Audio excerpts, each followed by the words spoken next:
All right, we're live. Okay, Jay, is it better now?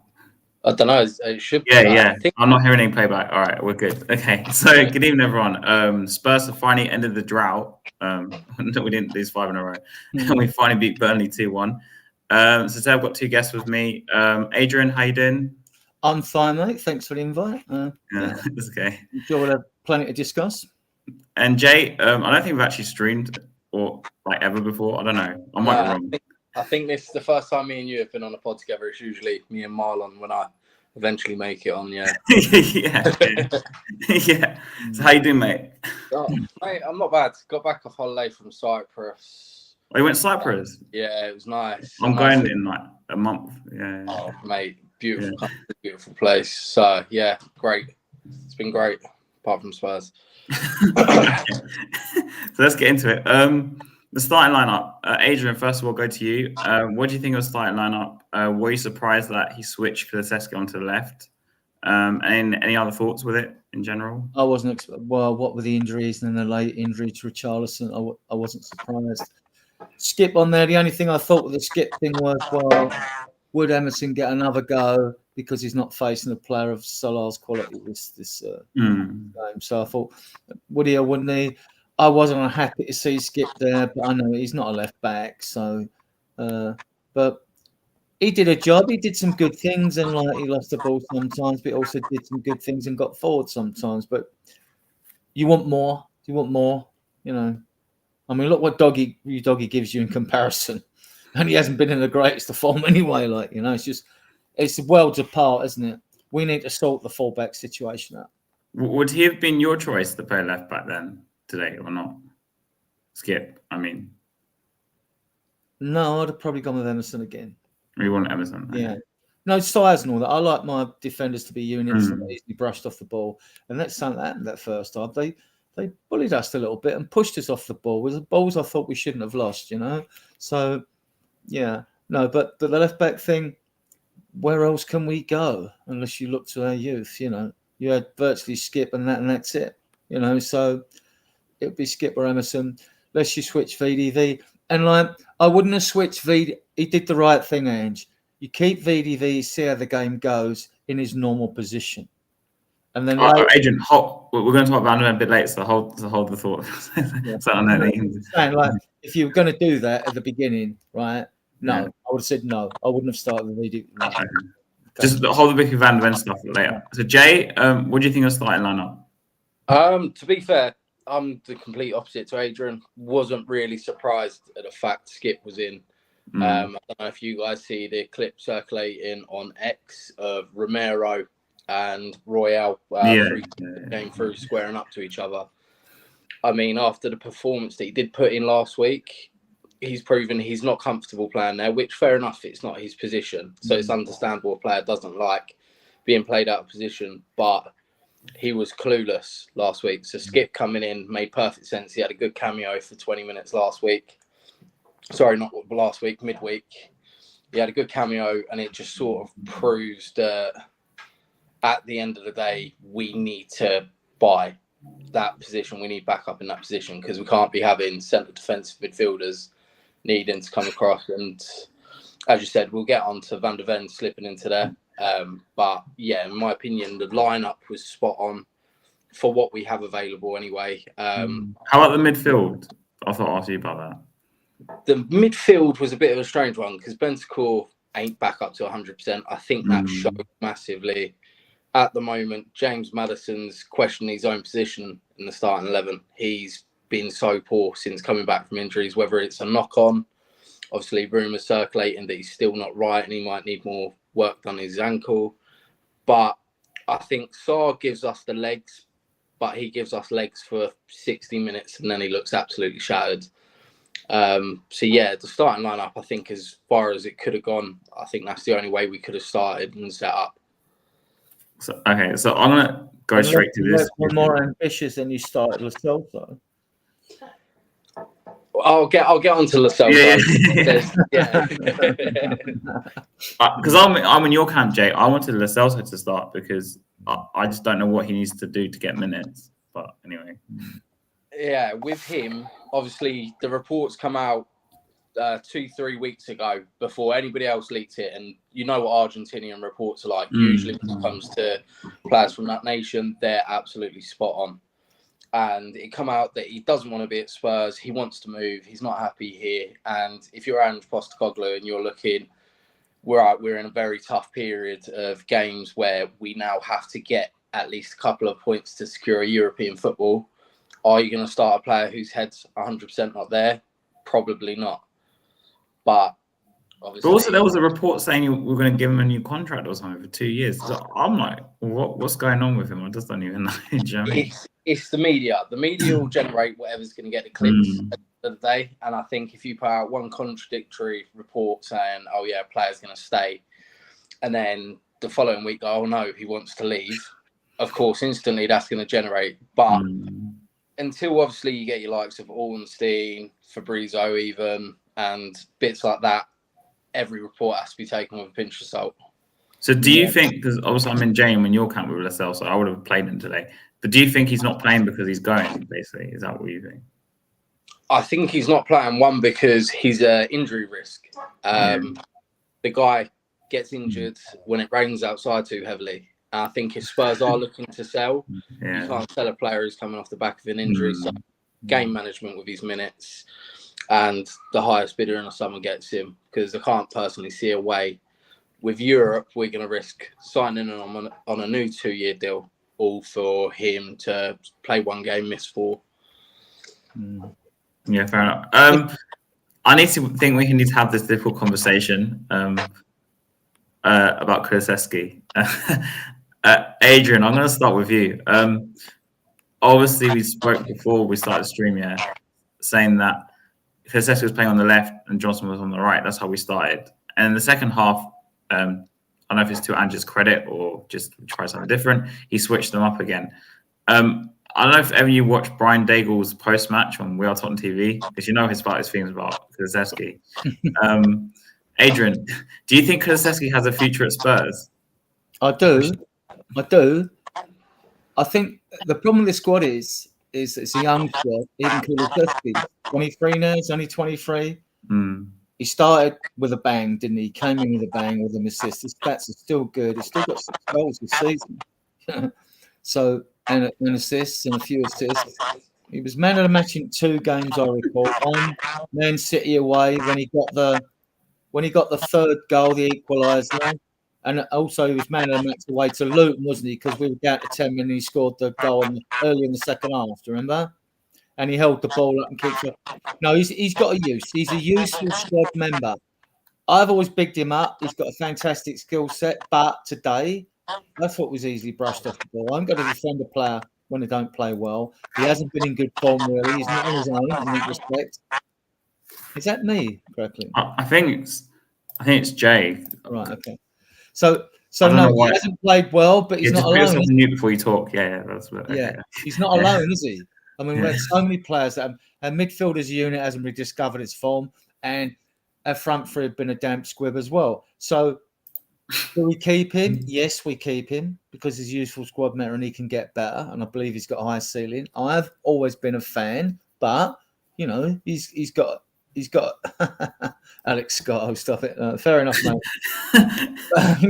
Because Adrian, I'm going to give you a scenario here. So you know Kanashvala, sorry if I say his name wrong, the Napoli winger. You know he's actually Cavalia or whatever his name is. So I'm a massive fan of his. Now you know Napoli have been linked with Kulusevski quite recently. Would you be open to swapping them? Look, it's what does Ange want? I mean, we as players, fans, Well, this is just me making up stuff to try and we haven't been linked with Kanash for a long. He's not. Look, he's got Champions League football.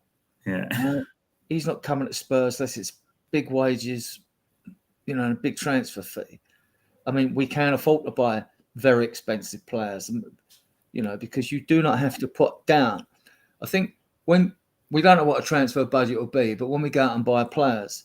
When people tell me and say, oh yeah, if we've got 100 million, we can't buy an 100 million pound player, or we can only buy a 250. It doesn't work like that. The way it works is no club can afford to to give the full transfer money. It's worked over usually the 5-year contract of a player. That is what the fee's paid over. You might start off with a slightly bigger down payment to the club, but you don't pay it all in one hit. Spurs could easily go and get 5 quality players in the summer transfer window with the money they've got. They could easily do that, right? But you've got, So do you think there's a future here then? Do you think Kulusevski will be here next season? Yeah, I think Ange likes him because you can use him. I mean, there's times we know in certain away games, especially because of his hold up play, and then Porro loses his cover.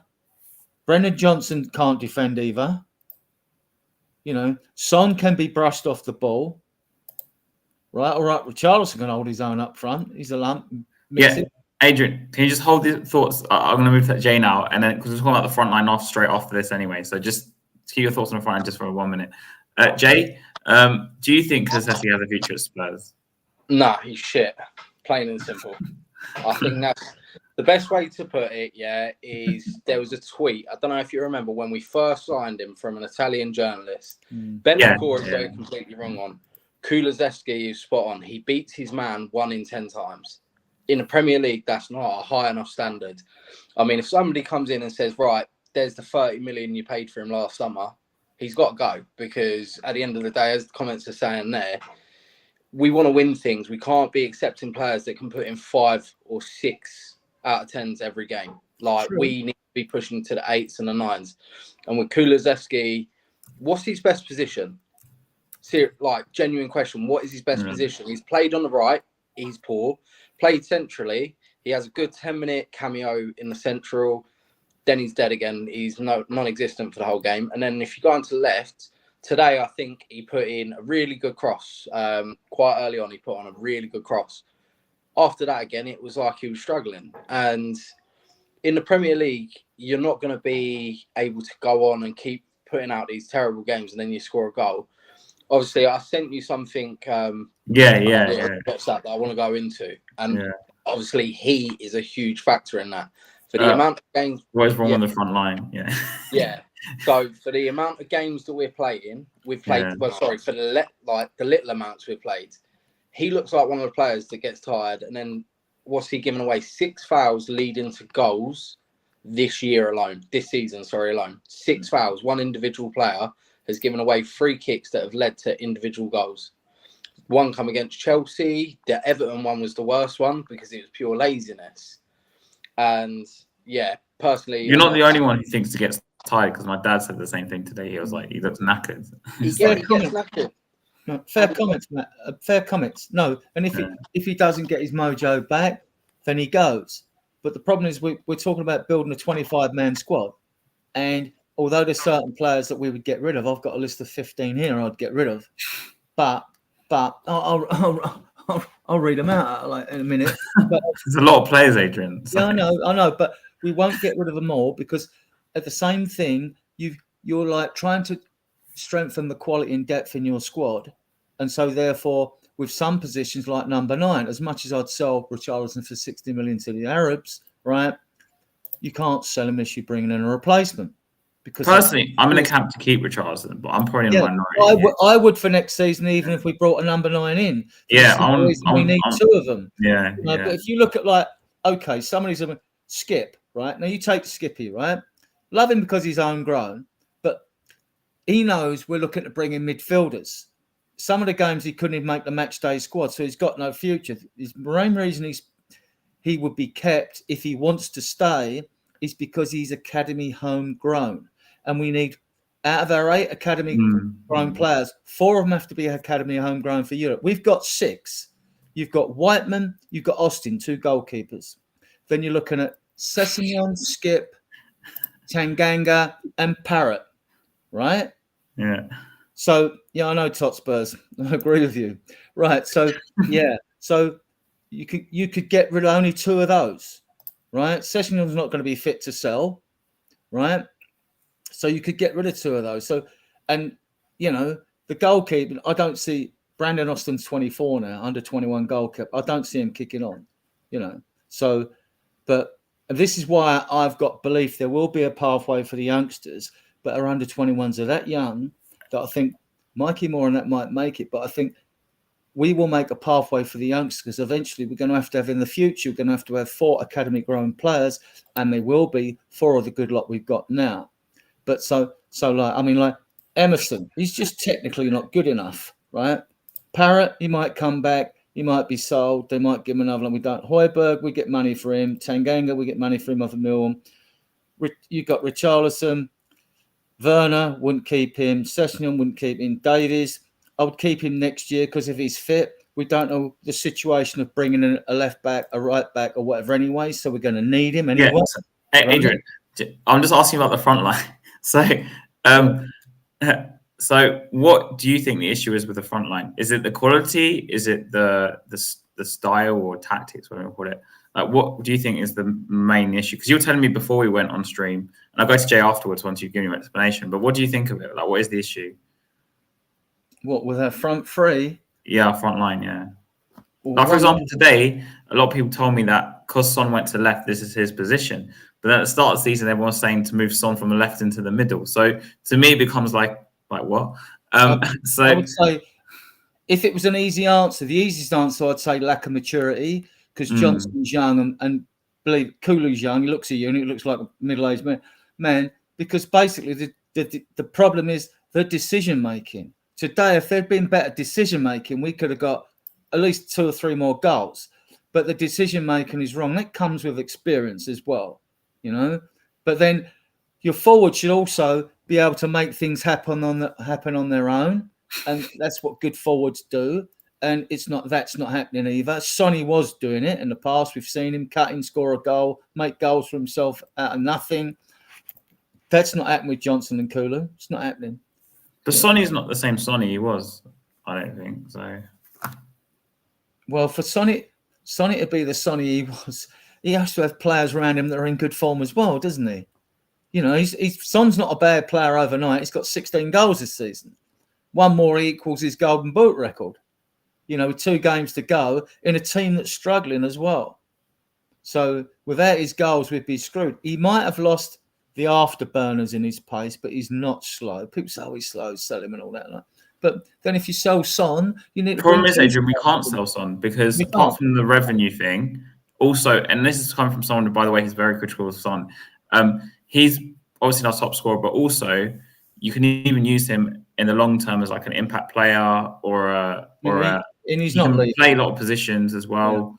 Yeah. I'm talking in the long run. I'm talking in 1 or 2 years' time. Yeah, he's not going because even in the latest press conference, Ange hinted at and said like he's the future and all that. Even though he's 31, he could play till he's 34.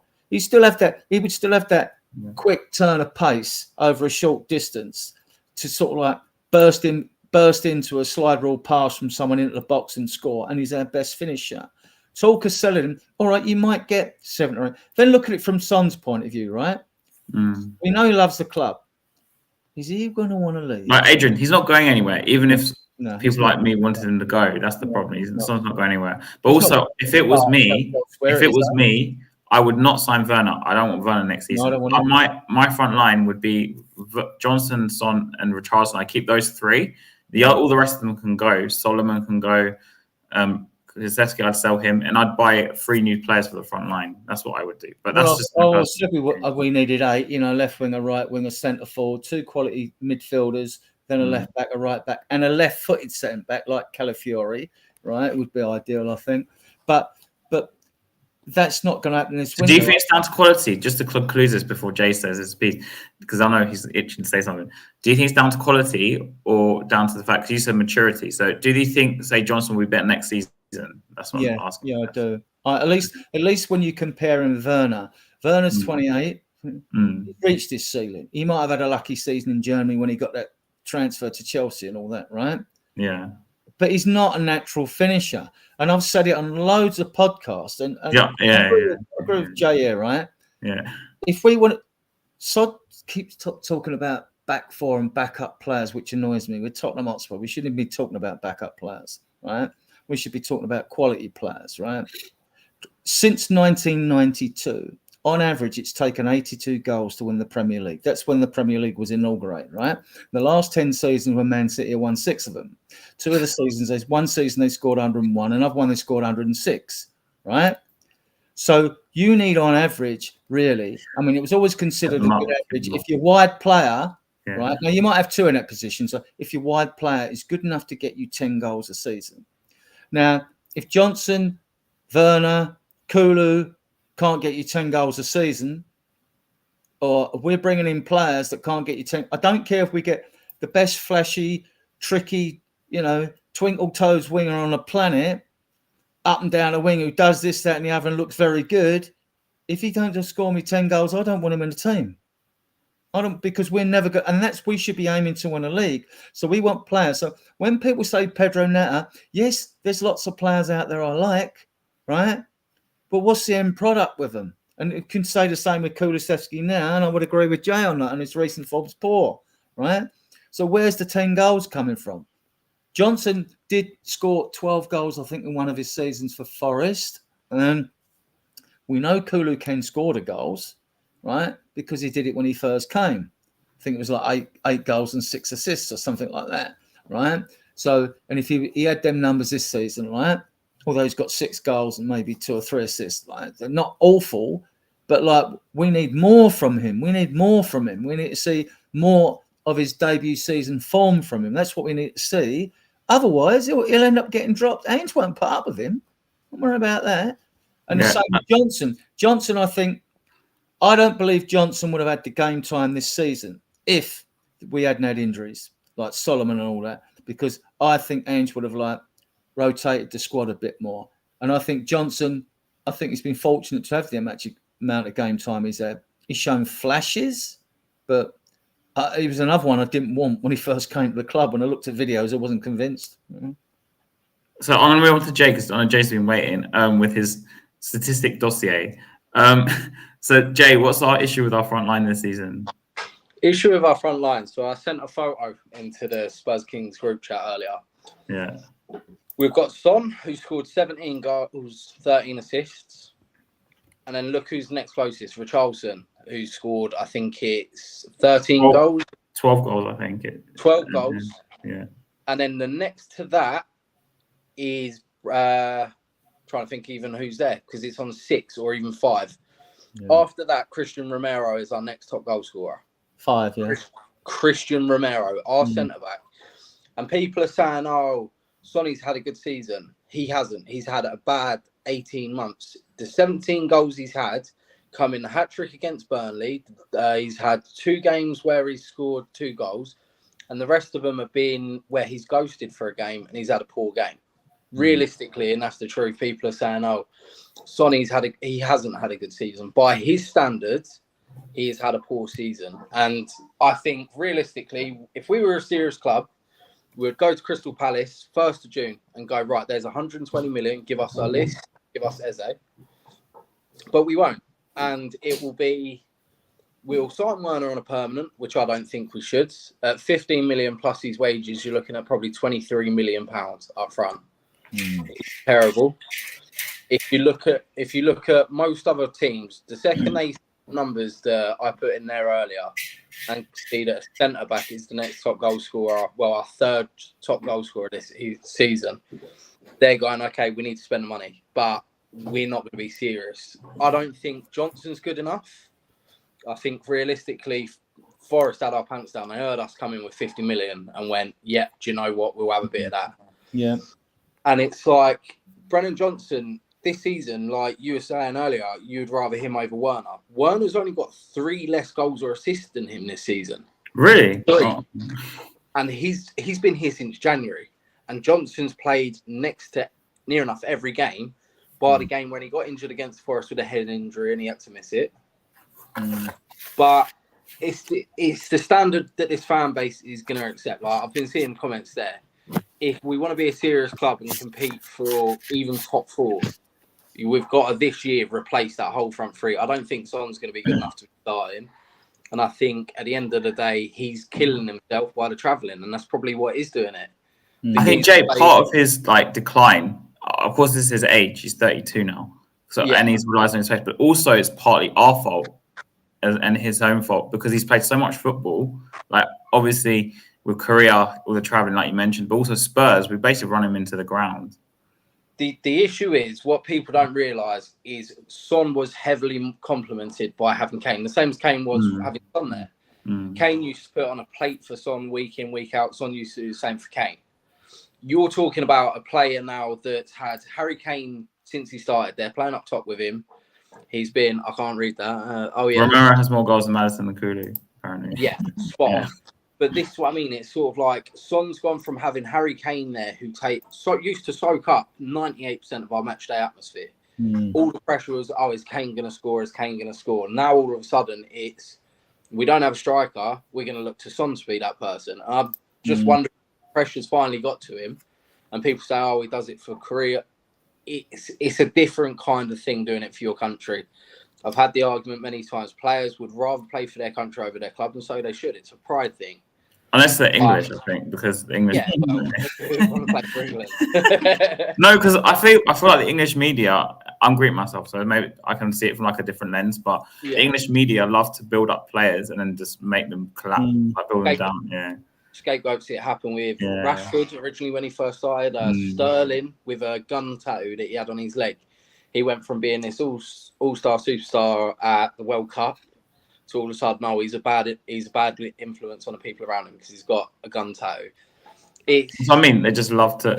It's different, totally different. Yeah. Yeah, but we know, guys. We know, don't we, that even though there's players that are poor that we'd like to get rid of, there's others that should go before them. With Sonny, improve the squad. I mean, like Johnson's on a 5-year contract. You know he's not going. I'm not sure how long Kulu's got on his contract. I think he's got 4 years, isn't it? I think. No, Kulu's got 3 because he played a year out on loan. So we know there's players like, we're not happy with, right? We need to improve to convince us they're worth keeping, but we know they're not going. Like you said, I would keep Richarlison, right? He's not a world beater, but I would keep him, right? And get another number 9 in. But Werner I would get rid of. I don't want Conor Gallagher. The only time he ever played well against us was when Palace beat us 3-0 and he's out on loan there, in my opinion, right? But I don't watch Chelsea play, so I can't comment on his overall averages throughout a season and things like that. I mean, and when you talk about some of the prices of these players, I'd quite happily take a Danny Armour for Leipzig for 51. Because you want Vlahovic as well, don't you? Yeah, I like Vlahovic. And I would like, if not in midfield, I'd like Edison from Atalanta. I would even go for Morgan Gibbs-White has carried Nottingham Forest. I'd even go for a Gibbs-White. And like I say, quite 50-50 about Gibbs-White because he could be like a big fish in a small pond. Yeah, Edison then Atlanta then, right? And Calafiori, he's up for almost like being one of the best or whatever. Like Romero was best defender in Serie A. I'm in place, so I can't say. And he's left-footed. Because if it was me, I'd go by Brantthwaite, but that's just me. But he's not left-footed. Yeah, he is. I mean, we've the under 20. I mean, I watch them. They're a joy to watch. I mean, we've got some great kids. I mean, Phillips and Dorrington. I'm not going to say anything, but anyway, okay. But okay, I think we're going to move on to the substitutions because, of course, we were 1-0 down and then we made it 1-1. So I'm going to go to Jay first. Obviously, Dragusin, Scarlett. I was quite surprised about the substitution. Came on. And who was the third sub? I've gone on. Bentancur came on as well. And I think it was Bentancur came on. And it involved like a reshuffle or a front line. And obviously Bentancur came into midfield. Did you agree with his subs? Did you think it was the difference? What did you think? I think he left them late. I think we could all see from the 55th minute we needed to change something because we were struggling. The one thing I noticed, obviously, I'm a big advocate for the academy players. I'm always shouting on Twitter saying they need time. I'm shouting about it because some of these... I know Adrian is. He's massive. Yeah, we've got some of these lads here in this academy that the fact that Santiago hasn't even made our bench this season is a massive red flag. Bearing in mind, he's been the most influential winger in Premier League too. But anyways, as we were saying, so when Scarlett come on, the one thing people might not have picked up on it, he seemed like he weren't doing a lot, but the runs that he was making was pulling defenders with him every time. They kept a defender on him at all times. When we didn't have a striker on, they were sitting in a formation where they had their low block and they were sitting in and just digging in. So I noticed Son will get the ball, right? And he would always check back or like pull out like that. But then when Scarlett came on, like you mentioned, he's very quick on the turn. He's very slippery. Yeah. Very slippery forward. He can twist and turn quickly. I mean, when Kane's last game he scored 4, and then Scarlett got that goal on the turn when we beat Shakhtar Donetsk 5-1 it was, or something like that. Like I've watched him before, and I've had discussions about Scarlett before, but he's still young, Jay. He's younger than Parrott. Is he 20 now? He's 22. Is he 22 now? Is he? Jay, am I wrong? Is it Jose who brought him through? Because me and Adrian talking about this before. Jose Mourinho said he was one of the most exciting strikers he's watched at academy level. But going back to it just quickly, when he come on, and then Van der Ven went left back as well. Van der Ven. So this is the good thing. So when Van der Ven went left back and he could push up, if you watch the goal back again, the player that was going to press on to Van der Ven when he cut in originally, Dane Scarlett made a run and the player ended up following him, which then obviously allowed Van der Ven for a centre back to fit that. It's a great goal. But a great goal. It's the simple things like that, and it's sort of like it's now starting to look like against City. I expect the under 11s to be playing, but obviously against Sheffield United, it's the last game of the season. I don't see why we don't give in, put Dragustin centre back next to Romero, and just say to Van der Ven, do you know what? Have some fun, because I tell you what, he would be he'll be any winger or be any defender. Can you imagine him bombing down the left wing to get a cross in? And the boy's got some power. Yeah. But yeah, I think today Ange got the subs completely spot on. It's just as a fan, I wouldn't have minded seeing him earlier. Half time. That's what I would say. Yeah. I'd like to have seen him earlier, because one thing I thought was noticeable at the match, in the second half, even after like a bit earlier, I said to my mate next to me, I said, Burnley look tired. We're going to do what we do to other teams. We're going to get these later on. They did look tired, and because they were making more mistakes and were trying to hit more and more. I mean, they knew they had to win the game to have any chance to avoid relegation. Of course. There was that bit of desperation in their play as well, I thought. And I thought, we've got this. We'll get this. I said, we'll win this game. I said, like, it hasn't been great, but I said, like, we'll win it. And actually, we saved our best play for about the last 15 minutes, when we could have scored another 2 or 3, but our decision-making was crap, you know? It was rubbish. Adrian and Jake, did you think that when the subs came on, Maddison started waking up as well? That's what I felt like, at least watching it. No. I didn't. I think today he looks... I don't know what it is with him at the moment. It's Leicester fans said that he does this. He will have a great 15 first games. And for the rest of the season, he goes missing. And it's starting to show, bearing in mind he's probably going to be, well, he is our starting number 10. And at the end of the day, if I have my say, I'd say, do you know what, go get Eze and say, right, Maddison, national competition, prove to us that you want to play. And we'll see if we've wasted money on him or what. But he's just been so poor since coming back from injury. Yeah, we've just seen glimpses of our midfielders. I mean, Basuma, I've seen glimpses of what he can do in the last few games. I've seen gradual improvement, not enough. I've seen gradual. But when we played them first games, our midfield was playing as a unit, and it's disjointed, it lacks cohesion, it's not playing as a unit, and you need all 3 of them to be on point, and they're not. And I mean, I think Sarr's got fantastic potential. I think he's got such a high ceiling. But like you said, Jay, there are times when I think when things aren't going well, I think he gets a little bit lost or something. But I think that's just his age, you know. But I ain't taking it away from him because, like, you know. I think with Sarr, it's still a long way to go. Like, it's going to take a long time. But on the midfield, Adrian, I thought I'd ask you this question because I think you said it quite a lot. Do you see Ange actually going out and signing a proper number 6? Because it was you, I remember, who told me in another stream saying that he doesn't play with a true number 6, and I think that's kind of reflective in the use of Basuma where he's been playing, and the link to Conor Gallagher as well. Adrian, do you think he's going to go out and sign a true number 6 then? Or not? In his thinking, you might think like having more box to box type midfielders might eliminate defensive deficiencies. You know what I mean? He might think that. He's always seemed to play with 2 8s and a 10. He has rarely played like with an 8 and 2 10s before. He's done that, right? But a 6, I mean, I've had pelters thrown at me for suggesting that Romero could play as a 6. He can get forward. I think Romero could. I think he would be excellent as a 6. Actually, then you could play Dragusin and VDV together. I've had pelters, and I've had pelters of people saying to me, I don't think Porro's an inverted fullback. He hasn't got the defensive qualities to be a defensive fullback, right? An inverted fullback, and I actually see. If you want Conor Gallagher as a number 6 to give you something, and Porro's very technically good, he's very good technical player, he's got a lot of qualities, he's a good crosser, can have a shot and all that. Why can't you play Porro as a midfielder? No, I'm not saying I want Conor Gallagher. I'm just saying this is what's been linked with. Yeah, I know. I'm not having a go. I'm just throwing.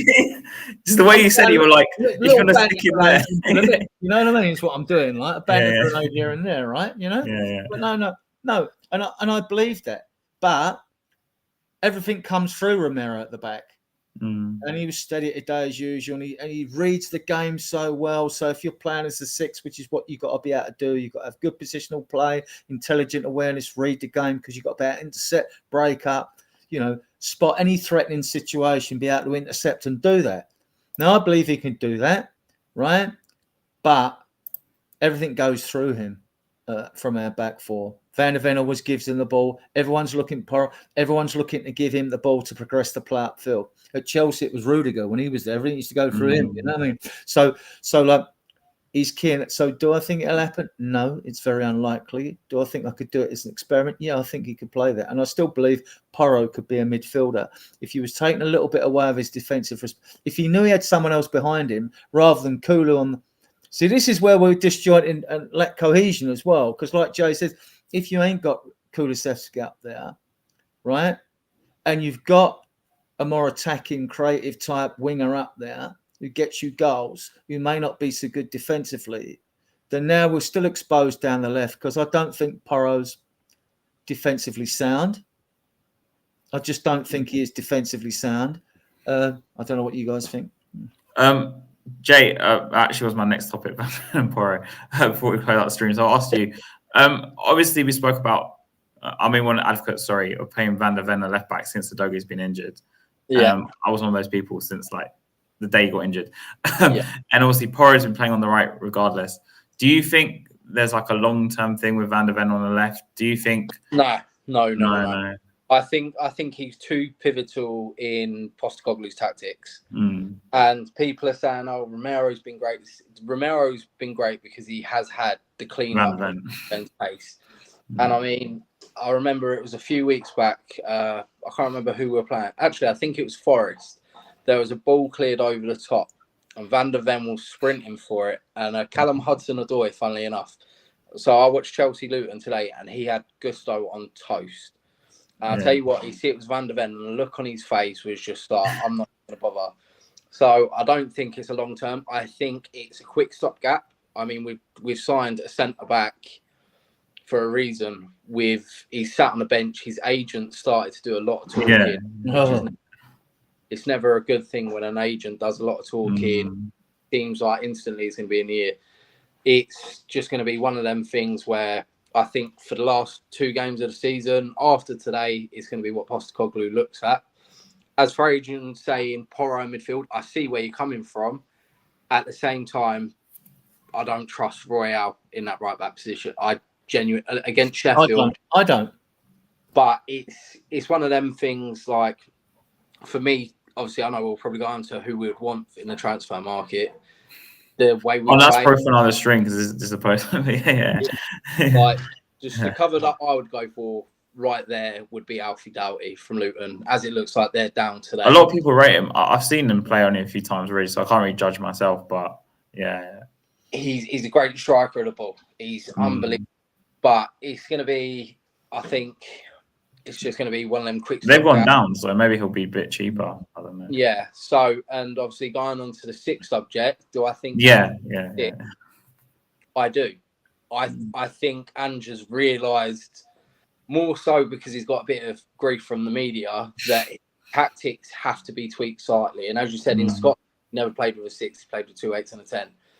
Realistically, he played with a 6 that played as an 8. He did always have the 6, but at the same time, you're not playing with the intensity, the pace, or the quality of what you have in the league. And do you think he's learnt then, Jay? Because I noticed today in the first half, Skip wasn't really playing inverted, and then Ange went ballistic.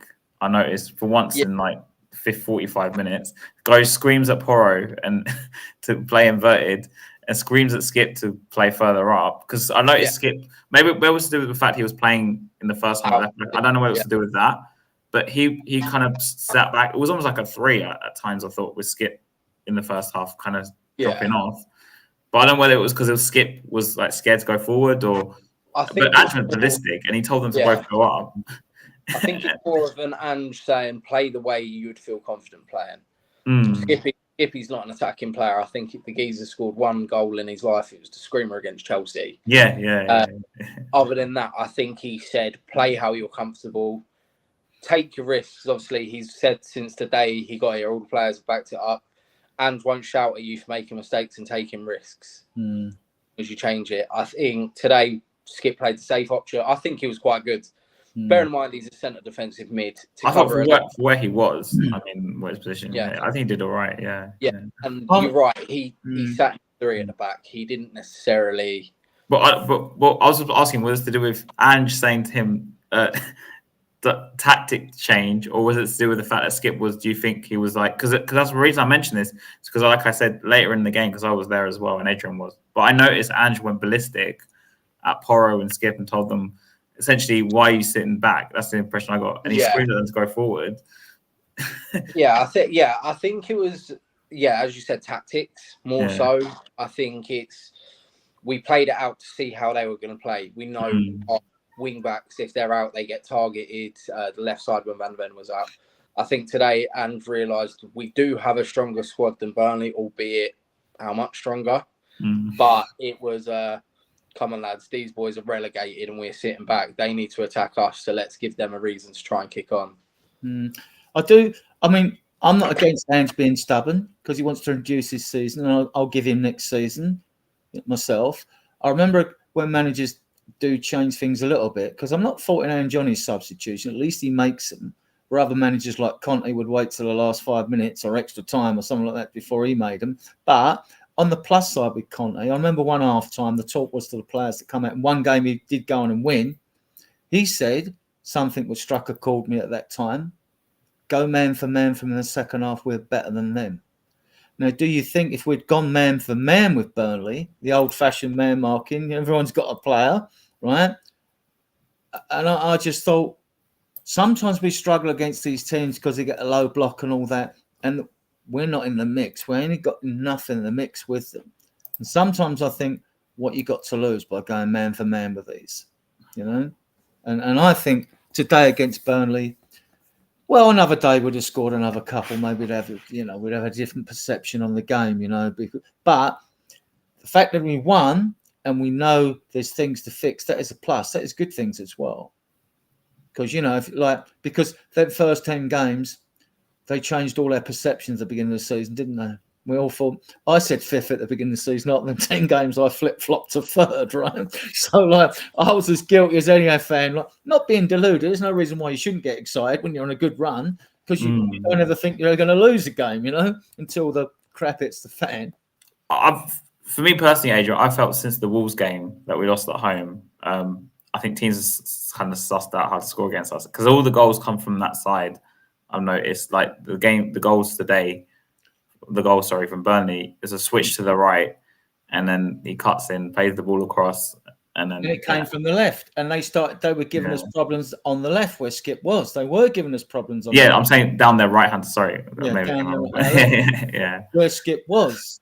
So he didn't do too bad, really. But I'm saying they've been targeting that side for a while, because I think we even had the issues with Udogie, because Udogie, I think, is a bit less disciplined than Porro, from what I've seen.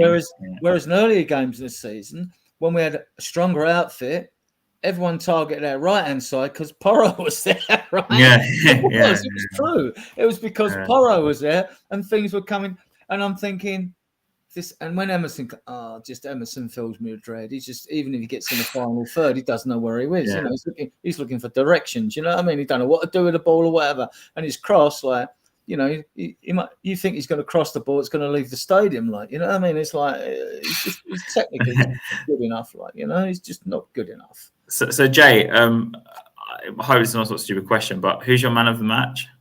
Oh, it's easy, Van der Ven. Yeah, it's easy, and I'd say for our last maybe 10 games, it's between two players, and it is Van der Ven or Romero. Yeah, I think that's where my biggest concern lies. The fact that we're relying so heavily on our defenders. I think Van der Ven's done so well. He's already got man of the match for the next match. Like, you know. Yeah, this is what I mean. And he's 100% better than what I genuinely expected when we first signed him. I wanted Tapsoba, obviously from a physical centre back, thinking he's going to be built a bit more for the league. And funnily enough, I was speaking to Marley on here, and he was saying no. Van der Ven's going to be good, and I think it was the first game against Brentford of the season, the first time we got a flash of his pace, and since then if he's not in the starting lineup, it's a bit of a concern. So yeah, for me, it's the easiest one of the season. It was Van der Ven today because he took it into. He did get fan player of the season. They gave him an award before the game as well. Yeah. How far do you think Van der Ven can go, and do you think we can keep him long term as well? Honestly, no. I think the issue is with Tottenham is we're always that step behind being able to be a big team. And people don't agree. We're not a big club. We've got the shell of a big club and the mentality of a poor club. We don't have the mentality to win things. I'm hoping under Ange this changes, because if it does, we can keep the likes of Udogie, Van der Ven, Romero even. But at the same time, I think we're not kicking on something in the next. We're not a selling club. I mean, like, in the sense that even when Ericsson left, he didn't want to stay no more, and we got money from him, which was a good deal. Kane, we knew was going. That's it. Prior to that, you go back to 2017, when the player everyone wanted to keep was Carl Walker, who left in 2000. I remember, yeah. And prior to that, you go back to 2012 and 13 when Bale and Modric left the club. So we don't have to sell for money or things like that. And the good thing under Poch was we probably had the best back four in the Premier League. We finished second and third, right? There was no talk. No player wanted to leave because we're doing well. If we're doing well in the league, even if you're getting Champions League football, I want more. I want trophies. You know, I want us to go for the league title in my lifetime. You know what I mean? Again, they'll stay. But do you not? Thank you, Chris Peters. We met up today at the stadium, actually. Yeah, he said nice to meet you. We're Tuesday to come again, Chris. Yeah. Come across to you how it comes across to me, the fact that we don't have good enough players for teams to want them. Yeah. And that's the simple answer. We've signed Tanguy and Ndombele, a 5-year deal. He's run it down. He's got a year to go. Ericsson, he didn't want to sign a new deal. The second we have a player that's great, we were lucky with Kane because he did have loyalty. The issue is with these players, there is no such thing as loyalty in today's game. Mbappe to Real Madrid, prime example. Harry Kane eventually said, you know what? I'm sick of the broken promises from Daniel Levy, and fans seem to think it's going to change. Oh, he's going to back Ange. I disagree. And it seems like the same repeatable cycle. We'll build up this player. Yeah. And eventually this player's going to go, do you know what? I could do better than this. And the sad truth is, you look at players who are wanting to go to Arsenal at the moment.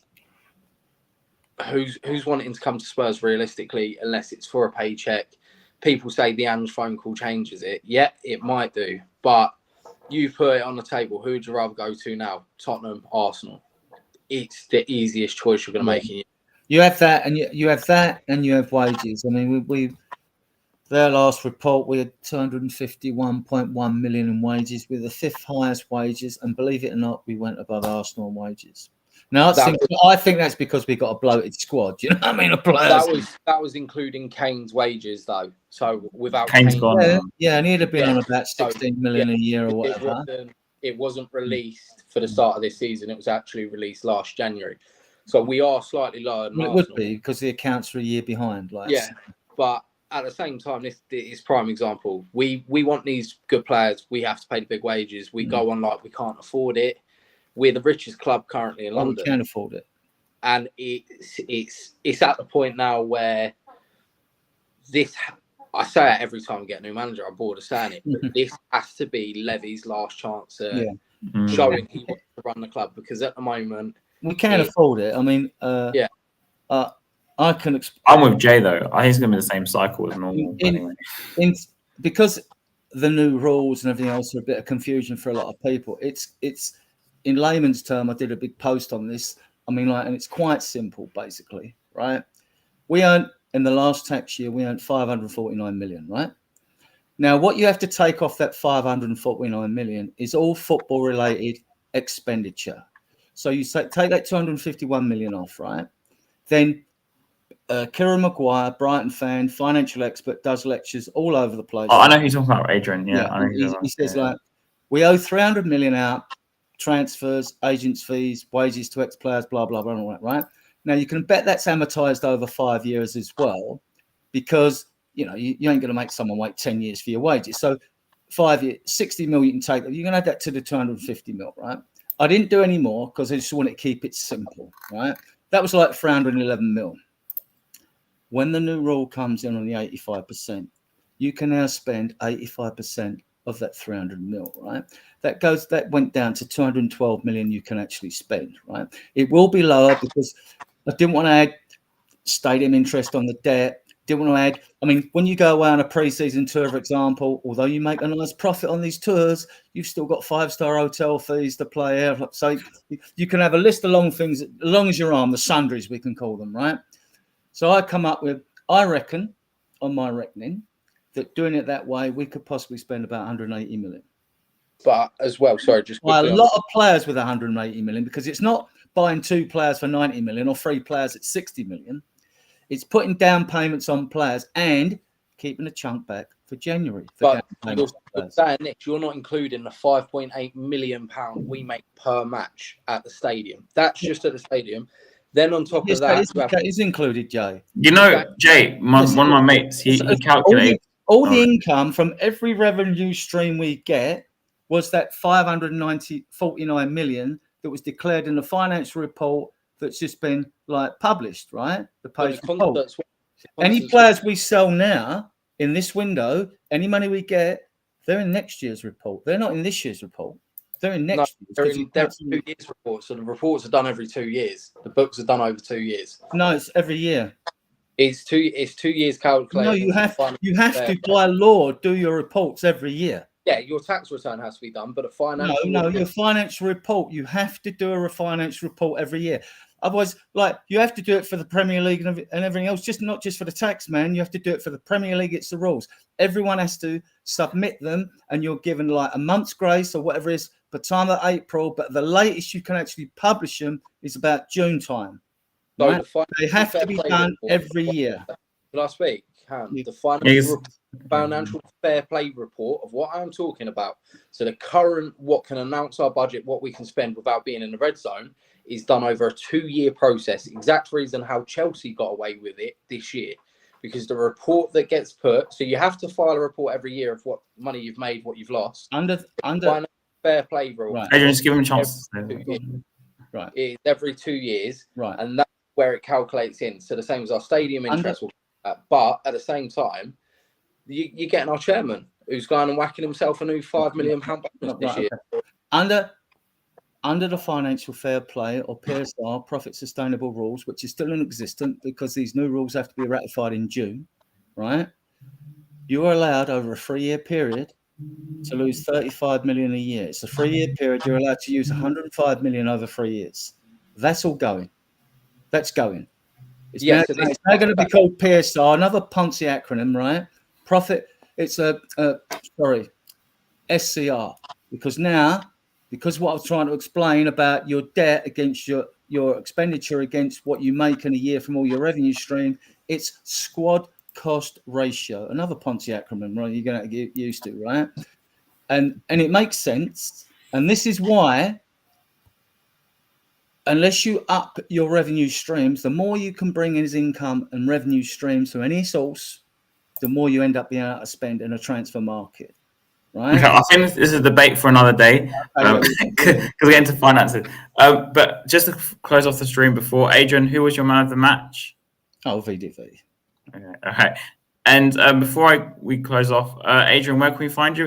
What's your group called? Sorry, Spurs Diehards on Facebook. Really, you can Spurs find Diehards, me on okay. Spurs Okay. Diehards. And Jay, is that your Twitter handle? Sorry. Yeah, Twitter handle on there. So, but yeah. And you can find me at Hotspur TV. Please go and subscribe to my channel.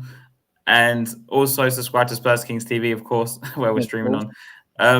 And just before I go, anyone else want to say anything about the game very quickly before we just close off? So, Jay, anything else? Last words? Last words. If we turn up like we did today against City, then I'll be a happy man.